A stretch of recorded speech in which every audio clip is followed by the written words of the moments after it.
Excella Education Study in USA assured scholarship. Contact 9881 జగనన్నకే ఎందుకు ఓటేయాలి? చాలా మందికి అంటే చాలా చోట్ల నేను ప్రచారాలకు వెళ్తున్నప్పుడు మన పార్టీ కార్యకర్తలు మన పార్టీ తరఫు వాళ్ళు కాకుండా మిగతా వాళ్ళు అడుగుతున్న ప్రశ్న ఇది. నన్ను జగనన్నకే ఎందుకు ఓటేయాలి? ఎందుకు ఓటేయాలంటే ఎన్నికల సమయంలో మాత్రమే కాకుండా ఎప్పుడూ ప్రజలకి అందుబాటులో ఉండేటువంటి నాయకులు శ్రీ వైఎస్ జగన్మోహన్ రెడ్డి గారు. అలాగే ఆయన ప్రభుత్వం కూడా ఆయన సంక్షేమాల ద్వారా ప్రతి ఇంటి గడపకి చేరువగా ఉంటున్నటువంటి నాయకులు శ్రీ వైఎస్ జగన్మోహన్ రెడ్డి గారు. అందరి నాయకుల కంటే కూడా ఎక్కువ సార్లు పాదయాత్ర చేసినటువంటి నాయకులు శ్రీ వైఎస్ జగన్మోహన్ రెడ్డి గారు. ఆ పాదయాత్ర ద్వారా ప్రజల సమస్యలు లోతుగా తెలుసుకుని దాన్ని పరిష్కరించే ప్రయత్నం చేశారు. 2019లో విడుదల చేసిన మేనిఫెస్టోలో 99% హామీలన్నీ పూర్తి చేసినటువంటి నాయకులు శ్రీ వైఎస్ జగన్మోహన్ రెడ్డి గారు. అందుకని జగన్మోహన్ రెడ్డి గారికి మీరు ఓటు వేయాలి. అలాగే సంక్షేమ పథకాలు చూసుకున్నట్లయితే ఏ ఇల్లు కూడా ఏ పేదవారి ఇల్లు కూడా సంక్షేమం అందకుండా లేదు. అలాగే అన్ఎంప్లాయ్మెంట్ అంటూ కొంతమంది మాట్లాడుతున్నారు. దీని గురించి ఖచ్చితంగా చెప్పాలండి. మనం ఇక్కడ చాలా మంది యూత్ కూడా ఉన్నారు. ఎందుకంటే ఒకేసారి అద్భుతాలు జరగవు కదా నాన్న. ఒక్క రాత్రిలో మనకి మ్యాజిక్లు ఏం జరిగిపోవు కదా. మనకేమన్నా ఇప్పుడు హైదరాబాద్లో ఉమ్మడి రాష్ట్రంగా ఉన్నప్పుడు హైదరాబాద్ ఉంది కాబట్టి ఎస్ ఎంప్లాయ్మెంట్ బాగుంది, అవకాశాలు బాగున్నాయి, అన్నీ బాగున్నాయి. కానీ ఎప్పుడైతే మనం తెలంగాణ ఆంధ్ర స్టేట్ విడిపోయాయో అప్పుడు మనకి హైదరాబాద్ లేదు కాబట్టి మళ్ళీ అంతటి ఒక డెవలప్మెంట్ ఇక్కడ జరగాలంటే ఖచ్చితంగా టైం పడుతుంది. పైగా మొదట 5 సంవత్సరాలు ఉన్న వాళ్ళు ఎంత బాగా చేశారో మనందరికీ తెలుసు. తర్వాత ఉన్న కాలంలో 2.5 సంవత్సరాలు మనకి పాండమిక్ ద్వారానే అయిపోయింది. ఇంకా మిగిలిన టైంలో ఎంత చేయాలో అంతా చేశారు వైఎస్ జగన్మోహన్ రెడ్డి గారు. కొంచెం సమయం ఇస్తే, ఇంకొకసారి ఆయనకు అవకాశం ఇస్తే ఈసారి ఖచ్చితంగా ఎక్కువ శాతం యువత కోసం ఆయన చాలా పరిశ్రమలు ఇక్కడికి తీసుకురావడం జరిగింది. ఇప్పటికే మన ఆంధ్రాలో చాలా పరిశ్రమలు పెట్టుబడులు పెడుతున్నారు. చాలా కంపెనీస్ రాబోతున్నాయి. పోర్ట్లు చాలా కడుతున్నారు. మెడికల్ కాలేజ్లు చాలా కట్టారు. 17 మెడికల్ కాలేజ్ ఎవరండి కట్టింది? 17 మెడికల్ కాలేజ్లు ఇక్కడ ఉన్న చాలా మంది విద్యావేత్తలు కూడా ఉన్నారు. వాళ్ళందరికీ ఇప్పటికి తెలిసే ఉంటుంది. అన్ని రకాలుగా కూడా పేదవారి దగ్గర నుంచి చదువుకునే పిల్లల దగ్గర నుంచి యువతకి అలాగే వృద్ధుల వరకు కూడా అందరినీ సమానంగా చూసుకుంటూ కులాలు కాదు, మతాలు కాదు, పేద ధనికులు కాదు, ఇలా ఏమీ లేకుండా సంక్షేమ పరిపాలన చేసేటువంటి ప్రభుత్వం ఒక్క వైఎస్ జగన్మోహన్ రెడ్డి గారి ప్రభుత్వం మాత్రమే. సో మరి ఈసారి ఫ్యాన్ గుర్తుకి ఓటేసి మరొక్కసారి మన ప్రియతమ నాయకులు శ్రీ వైఎస్ జగన్మోహన్ రెడ్డి గారిని ముఖ్యమంత్రి చేయడానికి సిద్ధమా? మేఘ సందేశం ద్వారానే వారిని అభ్యర్థిత్వాన్ని ఆశించాను. వైసీపీ సెంట్రల్ ఆఫీస్ టీంని అడగండి, ఈ అంబటి మురళీకృష్ణ మొక్కయ్యనాడన్న కనిపించిందేమని.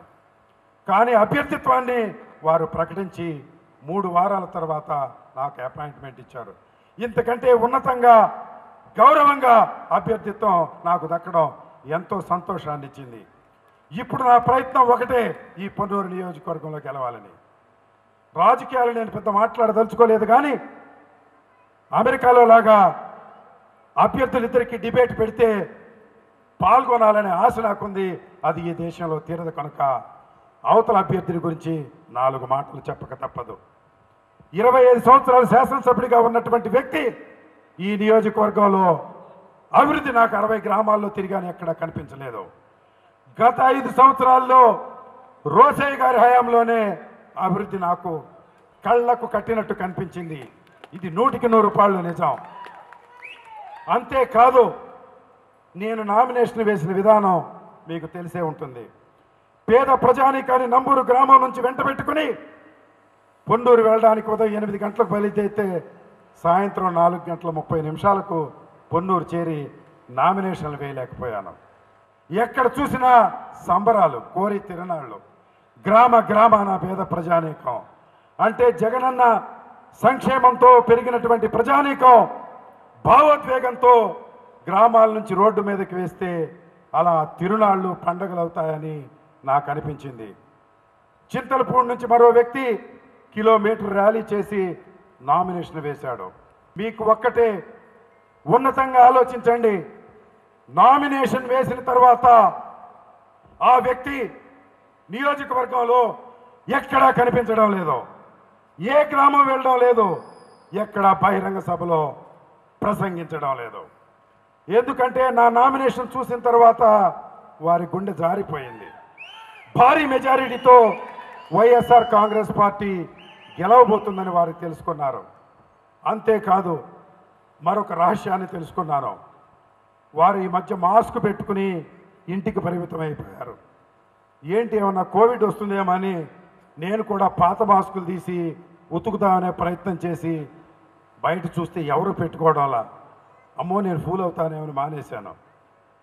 అయితే వారు ఎందుకు మాస్క్ పెట్టుకు తిరుగుతున్నారనే విషయాన్ని నాకు వేగుల ద్వారా తెలిసింది.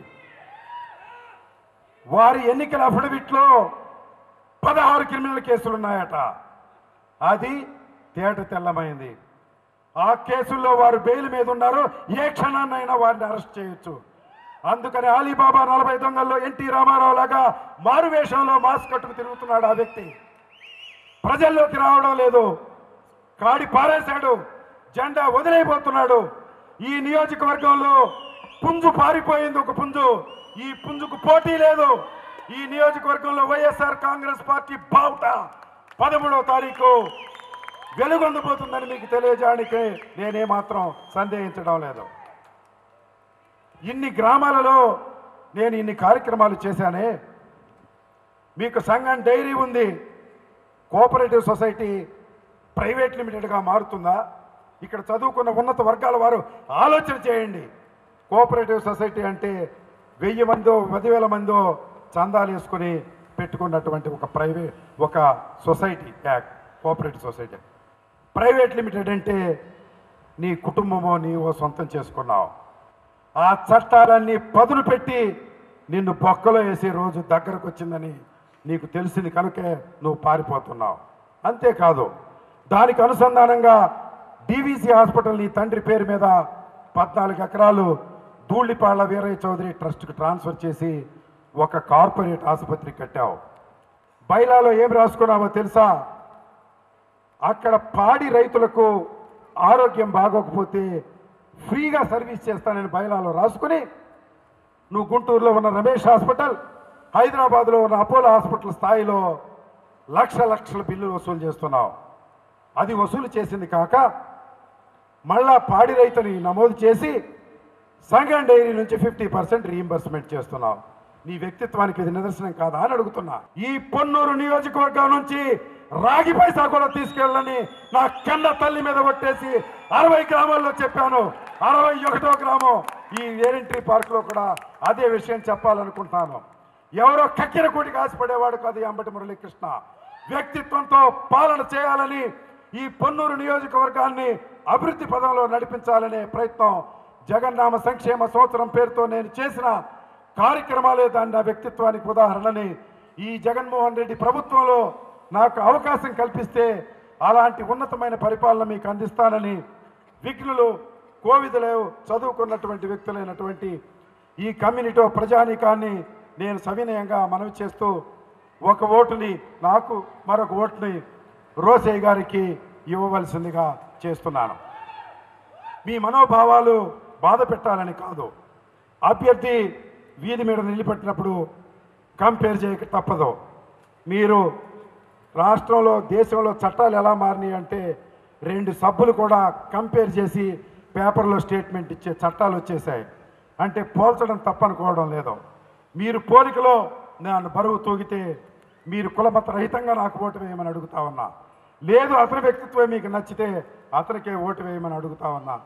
అందువల్ల ఎంతో విశాల దృక్పథంతో, మేధస్సుతో ఆలోచించగలిగినటువంటి శక్తి ఈ పొన్నూరు నియోజకవర్గంలో అంతో ఇంతో కాస్మోపాలిటన్ కల్చర్ ఉన్నటువంటి రెయింటీ పార్క్ ప్రజానీకం ఆలోచన చేసి ఒక బలమైన నిర్ణయం తీసుకుని ఆ నంబూరు గ్రామంలో ఉన్న వ్యక్తులను మన ఇంటి బానిసల్లాగానో, మన ఇంటి పనివారిలాగానో వాడకుండా వారు కూడా మన స్థాయిలో పెరిగే విధంగా, మరొక కాస్మోపాలిటన్ కమ్యూనిటీలో సభ్యులయ్యే విధంగా, వారి వ్యక్తిత్వాలు, చదువులు, ఆర్థిక వ్యవస్థలు పెరిగే విధంగా ప్రయత్నం చేయడానికి నాకు చేదోడు వాదోడుగా ఉన్నామని మిమ్మల్ని సవినయంగా మనవి చేస్తూ నన్ను దీవించవలసిందిగా శిరస్సు వంచి మీకు పాదాబంధన చేస్తూ ఉన్నాను. మీ అంబటి మురళీకృష్ణ. ఎప్పుడు కూడా ప్రజలను మోసం చేసే అలవాటు కదా వాళ్ళకి. రోడ్ వైండింగ్ వాళ్ళు 30 సంవత్సరాల నుంచి చెప్పారు, మనం చేసాం. బకింగ్హామ్ కెనాల్ మీద బ్రిడ్జ్ ఎప్పుడో బ్రిటిష్ కాలంలో కట్టిన బ్రిడ్జి పడిపోయే స్టేజ్లో ఉన్నా ఎప్పుడు కూడా వాళ్ళు మొదలు పెట్టలా, మనం మొదలు పెట్టాం. ఇక్కడ కాకాని మండలంలో గుంటూరుకి రాయి చేసిన దూరంలో 2 గ్రామాలకు కనీసం మంచినీటి వ్యవస్థ ఇవ్వలేకపోయారు. ఇవాళ మన ప్రభుత్వం వచ్చినాక గుంటూరు కార్పొరేషన్ నుంచి నేరుగా వాళ్ళకి మంచినీటి లైన్ ఇచ్చాం. ఆటోనగర్ ఫైనల్ స్టేజ్కి వచ్చింది, దాని మీద ఓరవలేక కోర్టుల మీద కేసులు వేసి వాళ్ళు ఆపారు. లేకపోతే ఆటోనగర్ 5,000 కుటుంబాలకి ఇవాళ బ్రహ్మాండంగా ఆటోనగర్ ఈ పాటికి వచ్చి శంకుస్థాపన జరిగేది. ఇదే కాకుండా ప్రతి గ్రామంలో ఇందాక శ్రీనివాస్ చెప్పారు, నంబూరులో 12 కోట్ల రూపాయలు అభివృద్ధి కార్యక్రమాలు చేశాం. అట్లా ప్రతి గ్రామంలో ఏ గ్రామంకి వెళ్ళినా సరే ధైర్యంగా వైఎస్ఆర్ కాంగ్రెస్ పార్టీ కార్యకర్త నాయకులు ఈ గ్రామంలో ఈ 5 ఏళ్ళలో అభివృద్ధి సాధించింది, ఇన్ని పనులు చేశామని చెప్పగలరు. వాళ్ళు చెప్పుకోగలుగుతారా అని అడుగుతా ఉన్నాం. ఎక్కడా కూడా నక్కకి నాగలో కొంత తేడా ఉంది పొన్నూరు నియోజకవర్గం గతంకి ఇప్పటికి. ఈరోజు గుంటూరు పార్లమెంట్కి తీసుకొస్తే 2 పర్యాలు తెలుగుదేశం పార్టీ మెంబర్ గెలిచాడు, 2 పర్యాలు కంటికి కనబడలా. అధికార కార్యక్రమాల్లో కూడా ఒక శాసనసభ్యుడిగా ప్రతి సంవత్సరంలో కనీసం 20 నుంచి 30 లేకపోతే ఒక 50 ప్రభుత్వ కార్యక్రమాలు ఉంటాయి. ఒక్క కార్యక్రమం కూడా ఈ గుంటూరు పార్లమెంట్ మెంబర్ రాలేదు. గుంటూరు జిల్లాలో క్యాండిడేట్లు దొరకట్లా వాళ్ళకి. ఇవాళ ఇంకో ఆయన తీసుకొచ్చారు, అమెరికా నుంచి దిగుమతి చేశారు. అంటే స్థానికంగా అది అయిపోయింది, 2 సార్లు ఆయన అయిపోయాడు కదా, 3వసారి అమెరికా నుంచి దిగుమతి చేశాడు. ఈయనేమంటే నాకు అత్యంత ధనవంతుడు, నేను డబ్బులు పడేస్తే ఏదైనా సాధించవచ్చనే ఒక ధీమాలో ఉన్నాడు. మీరు అందరూ చూస్తుంటారు వాట్సాప్లో లేదా సోషల్ మీడియాలో. నేను అతను ఒకటే చెప్తా ఉన్నా, డబ్బులతో పని అయ్యేదంటే రిలయన్స్ అంబానీ కూడా ఈ దేశంలో ప్రైమ్ మినిస్టర్ లేకపోతే ప్రెసిడెంట్ ఆఫ్ ఇండియా అవ్వచ్చు, అవునా కదా? మరి ఆయన ఎందుకు అవ్వలేదు?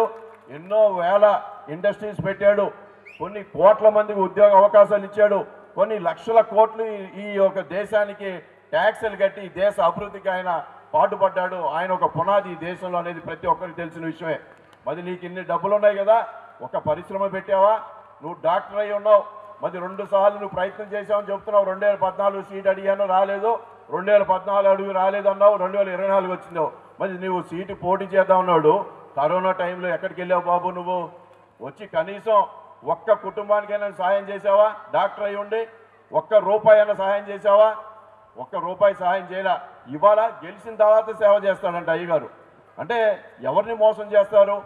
ఇంకొక విషయం మీ అందరు కూడా తెలియజేస్తా ఉన్నా, ఇవాళ అతను అమెరికాలో ఆయన ఆస్తులు ఉన్నాయి, సంతోషం, బాగానే ఉంది, ఆయన కష్టం, ఆయన పడ్డాడు, సంతోషం, నేను దాన్ని కాదన్నాం. ఎందుకంటే వాస్తవం మాట్లాడాలి, అవునా కదా? ఇవాళ భారతదేశంలో ఆయన ఆదాయం 3 లక్షలు చూపించారు, ఇక్కడ ఉన్న వాళ్ళకన్నా తక్కువ ఆదాయం 3 లక్షలు చూపించాడు. భారతదేశంలో లేదా ఆంధ్ర ప్రభుత్వానికి ₹1 కూడా ట్యాక్స్ కట్టలే ఇప్పటి వరకు కూడా. నేనున్న 30 సంవత్సరాల నుంచి వ్యాపారం చేశాను, కొన్ని కోట్ల రూపాయలు నేను ట్యాక్స్ కట్టాను, ప్రాపర్టీ ట్యాక్స్ కానీ, ఇన్కమ్ ట్యాక్స్ కానీ, జిఎస్టీ కానీ. మరి ఆయన ₹1 కట్టల. నా డబ్బులు ఎంతో కొంత ఈ సమాజానికి ఉపయోగపడిన ట్యాక్స్ ద్వారా. మరి నువ్వేం చేసావయ్యా బాబు? ఇవాళ వచ్చి ఘనకార్యంగా మాట్లాడుతూ ఉన్నావు అని అడుగుతా ఉన్నా. నీకు నాకు ఏం తేడా? నేను నా రూపాయి సమాజానికి ఉపయోగపడింది. నేను ఎంతోమంది స్టూడెంట్స్, పూర్ స్టూడెంట్స్ని స్కాలర్షిప్స్ ఇచ్చి చదివించాను. కొన్ని 15 సంవత్సరాల దాకా ప్రతి సంవత్సరం 15 లక్షల రూపాయలు ఖర్చు పెడతా. మరి నేను ఎంతో కొంత సేవా కార్యక్రమాలు చేశా, పొన్నూరు నియోజకవర్గాలు అభివృద్ధి చేశా, గుంటూరు మిర్చి యార్డ్లో మరి ఆ సంఘం ప్రెసిడెంట్గా ఆ వ్యాపారాన్ని డెవలప్ చేసే దాంట్లో మరి కృషి చేశా. నాకు అనేది ఒక రికార్డు ఉంది. నీకేం రికార్డు ఉంది? అత్యంత సంపన్నుడు ఒక రికార్డు తప్ప ప్రజలకు నువ్వేం చేసావని అడుగుతా ఉన్నా. ఇవాళ మా కుటుంబానికి ఒక బేస్ ఉంది ఈ నియోజకవర్గంలో. మా మామగారు ఉమారెడ్డి వెంకటేశ్వర గారు ఈ ప్రాంతంలో ఏదైతే అంతకుముందు తెనాలి పార్లమెంటుగా ఉందో మరి మంగళగిరి పట్టణంలో మంచినీటి వ్యవసాయం తీసుకొచ్చాడు. లక్ష్మీ నరసింహస్వామి గుడికి ఘాట్ రోడ్ ఆయన వేశాడు, పెదవాళ్ళపూడి ఫ్లైఓవర్ ఆయనే కట్టాడు, తెనాలి మున్సిపాలిటీలో మొత్తం డెవలప్మెంట్ ఆయన చేశాడు. మరి రేపెల్ల అవనిగడ్డ బ్రిడ్జ్, పులిగడ్డ వారధి ఆయన కట్టాడు, అరవింద వారధి ఆయన కట్టాడు, క్యాజువల్ ఆయన కట్టాడు. ఆయన హయాంలో అంత జరిగిన అభివృద్ధి ఈ కోస్టల్ ఆంధ్రాలో ఏ ఒక ఎంపీ కూడా చేసి ఉండడు. అది మాకు ఒక ట్రాక్ రికార్డు ఉంది, నాకు ఒక ట్రాక్ రికార్డు ఉంది. గుంటూరులో పుట్టి పెరిగా లోకల్ నేను. నువ్వు ఎక్కడి నుంచి వచ్చావు? ఇవాళ ఎన్ని మాట్లాడుతున్నావు? యావత్తు నువ్వు 2 నెలల క్రితం వచ్చి జగన్మోహన్ రెడ్డి గారి గురించి మాట్లాడతావా? నేను ముందు మా మిర్చి దెబ్బ చూసుకో, నువ్వు తర్వాత నీకు మిగతా కనపడింది. నేను ఒకటే చెప్తున్నా, మీ అందరు కూడా ధైర్యంగా చెప్తా ఉన్నా, రేపు గెలవబోయేది మనమే. గుంటూరు మిర్చే గెలవబోతా ఉంది, దాంట్లో ఎటువంటి సందేహం లేదు. ఇవాళ ఎన్ని ఎగిరేసి పడినా డబ్బులతో ఎంతమంది కొనుగోలని చేసుకో, నీ డబ్బులు వేస్ట్ అవుతాయే తప్ప ఇక్కడ గుంటూరు ప్రజలు, పార్లమెంట్ ప్రజలు ఎవరు కూడా నిన్ను నమ్మే పరిస్థితిలో లేరని చెప్పి ఈ సందర్భంగా తెలియజేస్తాను. ఎందుకంటే డబ్బులు ఇచ్చినేసి వాళ్ళు చాలా మంది కొనుగోలు చేస్తా ఉన్నాడు. కొనుగోలు చేసే వాళ్ళు ఎవరిని? ప్రజల్లో లేని మనుషుల్ని, ప్రజల్లో ఎక్కడ కూడా సపోర్ట్ లేని మనుషుల్ని. ఇవాళ సపోర్ట్ ఏదైనా ఉందా అంటే వైఎస్ఆర్ కాంగ్రెస్ పార్టీ నాయకులకి, కార్యకర్తలు అందరికీ ఇవాళ స్థానికంగా ప్రతి ఒక్కరికి లబ్ధి పొందిన ప్రతి కుటుంబానికి వైఎస్ఆర్ కాంగ్రెస్ పార్టీ జగన్మోహన్ రెడ్డి గారు మద్దతుగా ఉన్నారని చెప్పి ఈ సందర్భంగా తెలియజేసుకుంటూ